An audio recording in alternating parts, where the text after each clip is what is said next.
let's take a look at fade-ins. The fade-in process is really great in terms of how it's used, but oftentimes it's kind of overlooked. And why we use it is actually comes down to a couple different functions. So the fade-in is essentially something that looks like this, where we have the clip, the audio clip, actually fade in and transition. And there are such things as long fades, which can be done for artistic reasons.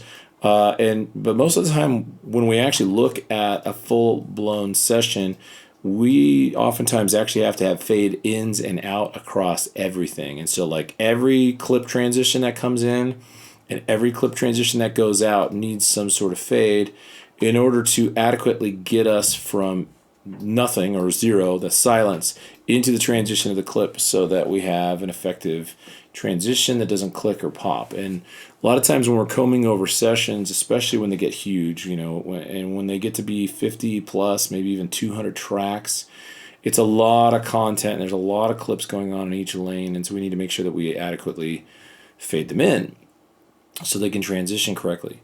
But one other element that's important about that too is the shaping of the sound as a waveform comes in. And so taking a look at this guitar entrance here, a lot of times we actually want to shape that so there's some finesse to the transition coming in. So it's not, sometimes we do want it to be abrasive, sometimes we want it to be nice and solid. But what gives us that is to eliminate any noise coming into that transition. So you can see, like if I solo this and play it, we should be hearing something here, but it might not be what we want to hear right before that transition. Let's take a listen. And we really want that transition to start here. So what I'm going to do is I'm going to use the separate command. So I'm going to click on here, hit Command E to separate that so the clip is separated. And then I'm going to double click it to highlight it, hit delete. And now what I'm going to set up is I'm going to select, using the selector tool, I'm going to click and drag, I'm going to set up a fade. But here's the thing about the fades. There's a couple of types of fades that we can use. Now, if I wanted to do just a quick fade, that's not going to bother anything on the transition here. It's going to be very short and sweet. It's going to look like this, and nice and even, hit OK, and away we go.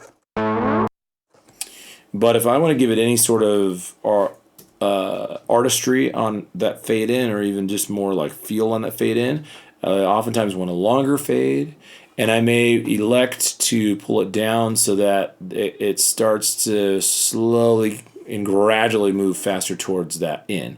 And let's take a listen to what that's like.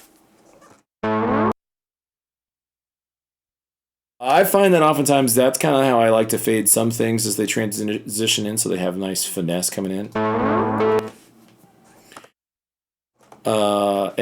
But we have a lot of different options. We can really, when we go and hit Command F, there's a few different ways that we can kind of set that up. And there's different types and styles of fades, and there's also this equal power versus equal gain. A lot of times we tend to use equal gain, but we can definitely maneuver this transition, and this just gives us a preview of what's going to happen to that waveform as we look at it. We can actually set up presets, what kind of fades we want, what we want it to do, and then we can, we can save and import these settings. What's great about this too is it gives us optional elements. Like we can actually preview that fade transition right here as well.